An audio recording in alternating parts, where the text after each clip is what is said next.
नमस्कार दोस्तों, मैं निशांत। ट्रेडिंग व्यू एक अकेला ऐसा चार्टिंग प्लेटफॉर्म है जिसे इंडिया में अप्रॉक्सीमेटली सारे ब्रोकर यूज़ करते हैं। चाहे आप ज़ीरोधा का नाम ले लो, या फिर अप स्टॉक हो गया, एंजल है, धन हो गया, या फिर ग्रो है।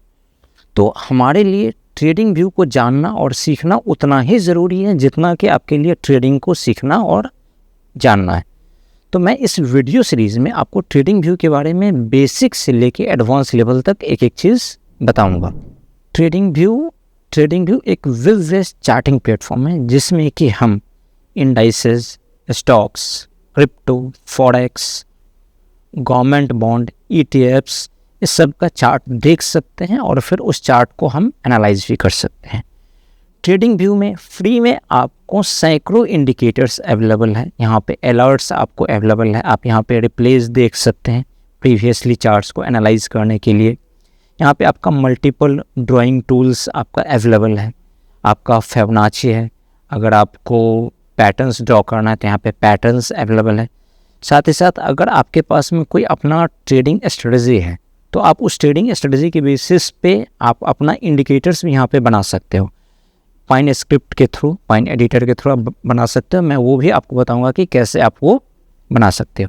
साथ ही साथ आप राइट हैंड साइड में भी मल्टीपल चीज़ आप देख रहे हो। तो इस वीडियो सीरीज़ में मैं आपको ट्रेडिंग व्यू के बारे में एक एक चीज़ बताऊंगा।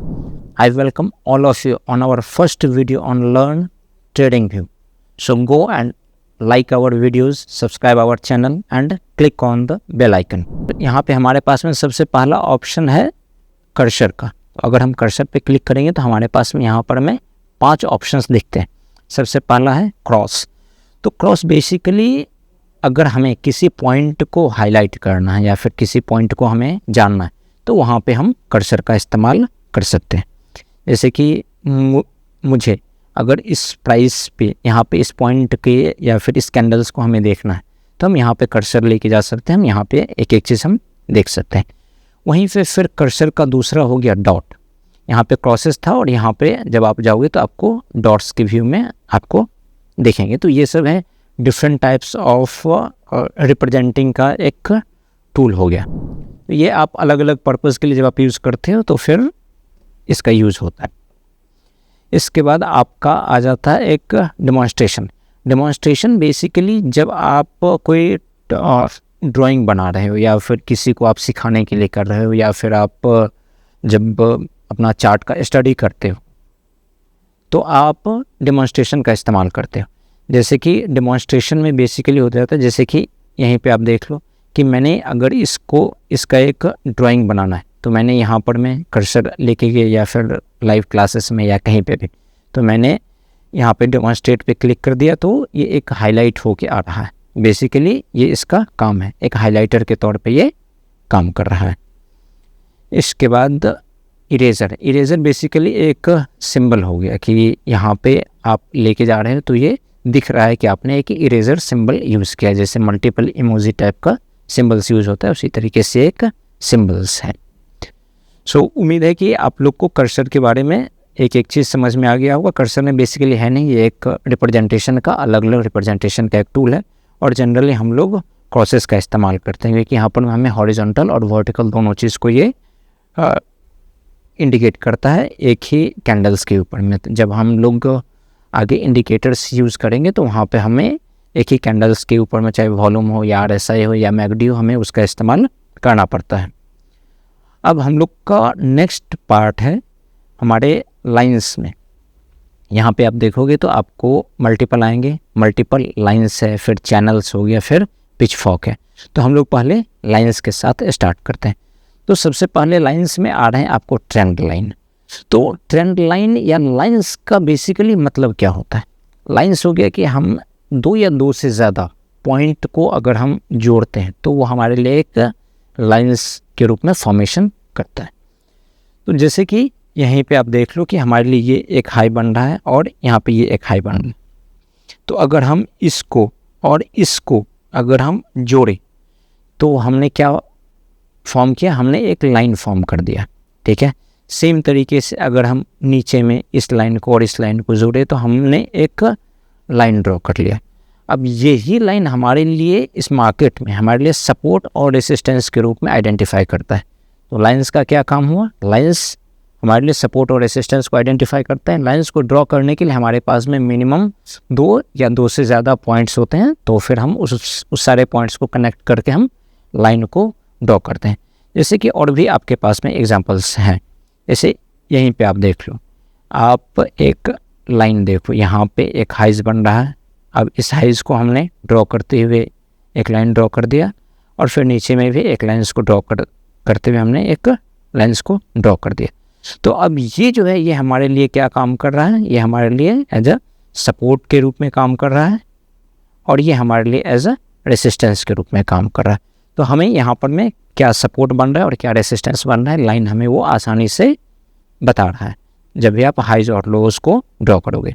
अब आप अपने अकॉर्डिंग लाइंस का कलर भी चेंज कर सकते हो। जैसे कि मैंने यहाँ पे बोला है कि ये रेसिस्टेंस है, तो रेसिस्टेंस बेसिकली रेड में डिनोट होता है, तो मैंने यहाँ पे इस रेसिस्टेंस को रेड में डिनोट कर दिया।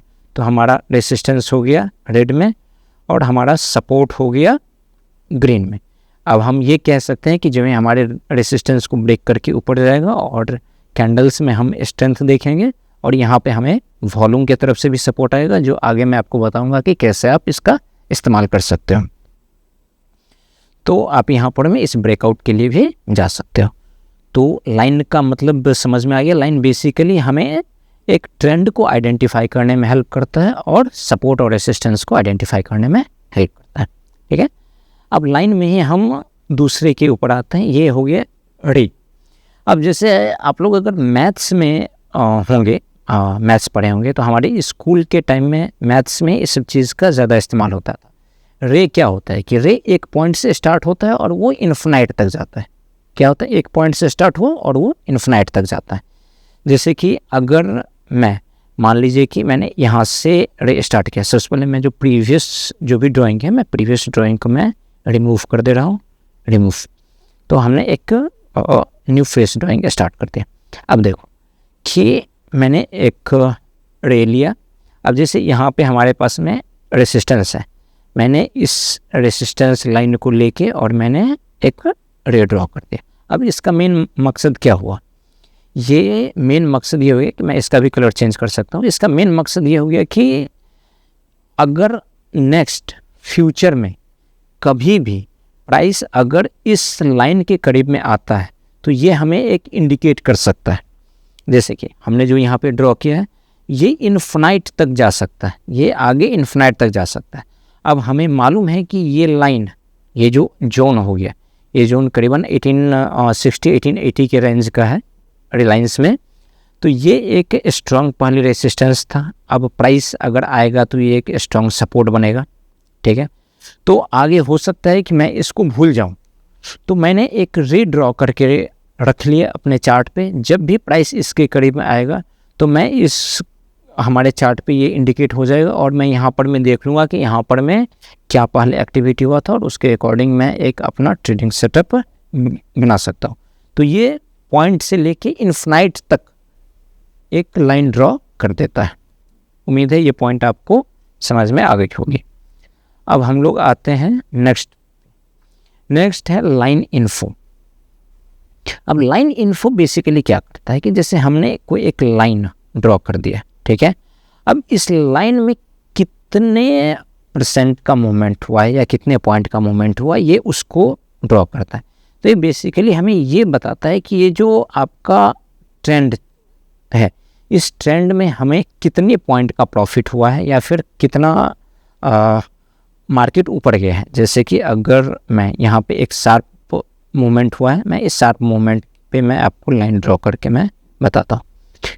मैंने यहाँ से लिया और इसको ड्रॉ कर दिया, क्योंकि यहाँ पर मैं एक स्ट्रिप मूवमेंट है, मैं इस स्ट्रिप मूवमेंट पे मैं आपको ड्रॉ करके बता रहा हूँ।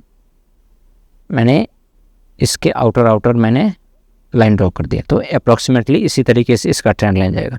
जब आप इसको देखोगे तो यहाँ पर मैं आपको दिखेगा कि 23% का। अब रिलायंस जैसे हैवी वेटेज में अगर 23% का मूवमेंट आपको कुछ दिनों में ही, कुछ महीने नहीं, कुछ दिनों में ही आया है, तो फिर कुछ ना कुछ यहाँ पर में प्रॉब्लम वाली बात होगी कि आगे ये या तो रेंज में रह सकता है या फिर यहाँ से कुछ करेक्शन दिख सकता है या फिर मल्टीपल इफ एंड बट्स हो सकते हैं जो कि हम आगे डिस्कस करेंगे। साथ ही साथ आप यहाँ पर में अपना कुछ अगर डालना है तो आप वो भी डाल सकते हो। जैसे कि यहाँ पर मैं स्ट्रिप मूवमेंट, या फिर अगर मुझे यहाँ पर में कुछ सपोर्ट दिख रहा है तो मैं उस सपोर्ट को भी लेके मैं यहाँ पर मैं लिख सकता हूँ। जैसे कि हमें यहाँ पर में एक सपोर्ट लाइन दिख रहा है तो मैं यहाँ पर में जाके लिख सकता हूँ कि हमारे लिए एक सपोर्ट हो गया। ठीक है, तो ये हो गया कि स्ट्रिप लाइन की यहाँ पर में ये आपको बताता है कि प्राइस का किस तरफ से मूवमेंट हुआ है और कितने पॉइंट का मूवमेंट हुआ है। उम्मीद है ये पॉइंट भी आप लोग को क्लियर हो गया होगा, इसका कब इस्तेमाल करना है कब नहीं इस्तेमाल करना है। अब हमारे पास में आ गया है एक्सटेंडेड लाइन। अब एक्सटेंडेड लाइन बेसिकली क्या करता है, जैसे कि हमने रे में देखा था, रे में हमने क्या देखा था कि ये हमारे लिए एक तरफ हमारे आगे फ्यूचर में इन्फिनाइट तक जा सकता है, लेकिन रे लाइन हमें क्या बताता है कि ये फ्यूचर से लेके पास्ट तक ये इन्फिनाइट में जा सकता है। जैसे कि मैं अगर आपको चार्ट को छोटा करके बताऊं तो ये और पीछे तक जा सकता है। ये हमें ये आइडेंटिफाई करने में हेल्प करता है कि प्रीवियसली जो कोई लेवल्स था, क्या वो लेवल्स कोई सपोर्ट या रेसिस्टेंस के रूप में काम कर रहा था। अगर वो उतना स्ट्रांग है तो वो फ्यूचर में भी हमारे लिए सपोर्ट और रेसिस्टेंस के रूप में काम कर सकता है। जैसे कि मैं अगर इसी लेवल की बात करूं, मैंने जहां पर मैं एक लाइन ड्रॉ किया है तो इसके आसपास का जोन जो है करीबन 1300 के आसपास का रेंज जो है, ये एक स्ट्रॉन्ग आपका यहाँ पर में रेसिस्टेंस था। जब इसको ब्रेक किया है तो ये ब्रेकआउट करके ऊपर गया है, तो ये हमारे लिए एक स्ट्रॉन्ग रेसिस्टेंस के रूप में काम कर रहा है। तो इससे पहले मैं देखता हूँ कि इससे पहले कभी हमारे पास इस लेवल को ये रिस्पेक्ट किया है या फिर नहीं किया है। तो आप यहीं पे देखोगे कि यहाँ पर मैं एक बार इस लेवल को रिस्पेक्ट करते हुए दिखा है, उसके बाद फिर मैं और आगे पीछे जाता हूँ, इस लेवल के पास से ही ये 1300 के पास से ही यहाँ से आया है। तो आप यहाँ पे देख सकते हो 1300 के पास में। इसी तरीके से आप किसी भी लेवल्स का वैलिडिटी को चेक कर सकते हो, क्या वो लेवल्स कितना स्ट्रॉन्ग है या फिर कितना वीक है। जब भी मार्केट फॉल करता है या फिर स्टॉक्स फॉल करता है तो उस समय ये जो रे है, ये रे आपको इम्पोर्टेंट लेवल्स को आइडेंटिफाई करने में हेल्प करता है। Okay, I think it's clear. No, अब हम लोग नेक्स्ट पार्ट पे मूव करते हैं। नेक्स्ट पार्ट है आपका ट्रेंड एंगल। ठीक है, ट्रेंड एंगल मैं इससे पहले जो ये है ओल्ड जो मैंने ड्रॉ किया उसको मैं रिमूव कर देता हूँ। अब ये जो ट्रेंड एंगल है, ट्रेंड एंगल एक इम्पोर्टेंट है जो कि हमें आइडेंटिफाई ये करने में आता है कि आखिर मार्केट का ट्रेंड किस तरफ चल रहा है, या फिर जो ट्रेंड है वो ट्रेंड क्या सस्टेनेबल है या फिर वल्नरेबल ट्रेंड है। जैसे कि अगर मार्केट में एक कहा जाता है और हमने भी उसके ऊपर वीडियोस बनाए कि अगर आपको स्ट्रिप मूवमेंट दिखे, जैसे कि 70%, 80% या 90% के डिग्री से अगर प्राइस ऊपर या प्राइस नीचे जा रहा है तो वो ज़्यादा देर तक सस्टेन नहीं कर सकता है। तो वही ये बताता है एंगल। जैसे कि आप देखो कि यहाँ पे यहीं पे देखो कि ये जो जा रहा है, आप देखोगे तो ये करीबन 77 डिग्री या फिर 80 डिग्री के एंगल से ये ऊपर जा रहा है। उसके बाद ऊपर जाने के बाद में ये करीबन बहुत समय तक, करीबन 1 से 2 महीने ये इसी रेंज में ये अपना टाइम बिताया है। आप इसका इस्तेमाल इंट्राडे में भी कर सकते हो, जैसे कि ऑप्शंस में हो गया या फिर इंडाइसेस में। जब भी आप देखो कि एक स्ट्रिप मूवमेंट आया है तो वो स्ट्रिप मूवमेंट ज़्यादा देर तक सस्टेन नहीं करता है। ठीक है, अगर मान लो कि 20 डिग्री से -20 डिग्री के बीच का ये अगर एंगल रहता है तो ये एक सस्टेनेबल एंगल माना जाता है, एक बुलिश ट्रेंड की तरफ माना जाता है। अगर 60 डिग्री या 70 डिग्री के करीब या उससे ज़्यादा का अगर ये जा रहा है तो ये फिर एक स्ट्रिप मूवमेंट में काउंट आता है, और वहाँ पे ये मान लीजिए कि ये जो ट्रेंड है ये ट्रेंड ज़्यादा दिन तक सस्टेन नहीं करने वाला है। ओके, समझ में आ गया कि हमें कब इसका इस्तेमाल करना है। स्ट्रिप मूवमेंट मीन्स 50 डिग्री से ज़्यादा का या 60 डिग्री से ज़्यादा का अगर एंगल पे प्राइस चल रहा है या ऊपर जा रहा है या फिर नीचे आ रहा है तो वो ज़्यादा दिन तक नहीं चल सकता। आप इसको कोविड में भी देखे हैं या फिर इलेक्शन के दिन भी देखे हैं, मल्टीपल टाइम्स आप इसको जाके बैक टेस्ट भी कर सकते हो, या फिर यहाँ पे भी जो मैंने चार्ट दिखा है आप इसको भी देख सकते हो। नेक्स्ट हमारे पास में है हॉरिजॉन्टल लाइन। अब हॉरिजॉन्टल लाइन बेसिकली क्या है? ये हॉरिजॉन्टल लाइन बेसिकली एक एक्सटेंडेड या फिर एक मॉडिफाइड वर्जन है जो हमने प्रीवियसली देखा था एक्सटेंडेड लाइन का। तो एक्सटेंडेड लाइन में बेसिकली क्या था कि हमें दो लाइन को ज्वाइन करना होता था। जब हम दो लाइन को ज्वाइन करते थे तो हमारे पास में एक इन्फिनिटी से लेके दूसरे इन्फिनिटी तक वो लाइन ड्रॉ करता था। लेकिन यहाँ पर में सिर्फ हमें एक पॉइंट चाहिए, हम कोई भी पॉइंट पे वो ड्रॉ करके कर सकते हैं। अब जैसे यहाँ पर एक चीज़ और है कि आप यहाँ पर में जाके अपने अकॉर्डिंग डाल सकते हो। जैसे मैंने यहाँ पे लाइन जो डाला है, ये लाइन मेरे लिए रेसिस्टेंस है, तो मैं यहाँ पर में रेसिस्टेंस डाल दिया, तो यहाँ पे ये आ जाएगा कि आपके लिए ये रेसिस्टेंस के रूप में काम कर रहा है। तो इसमें आपको समझ में आ गया कि ये जो हॉरिजॉन्टल लाइन है, हॉरिजॉन्टल लाइन बेसिकली ये एक पॉइंट के ऊपर भी काम करता है। लेकिन इससे पहले जो एक्सटेंडेड लाइन था, एक्सटेंडेड लाइन के लिए या फिर रे के लिए हमारे पास में मिनिमम 2 पॉइंट चाहिए ही होगा।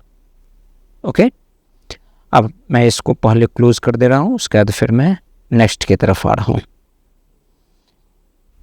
इसके बाद यहाँ पे आप देख रहे हो कि हॉरिजॉन्टल रे, तो हॉरिजॉन्टल रे भी इसी तरीके का है कि हमने एक लाइन पे ड्रॉ किया और ये फ्यूचर में हमारे पास में ये एक्सटेंड होके इन्फिनाइट तक ये जा रहा है। तो इसमें हमें 2 पॉइंट की ज़रूरत नहीं है, हमें सिर्फ 1 पॉइंट की ज़रूरत है।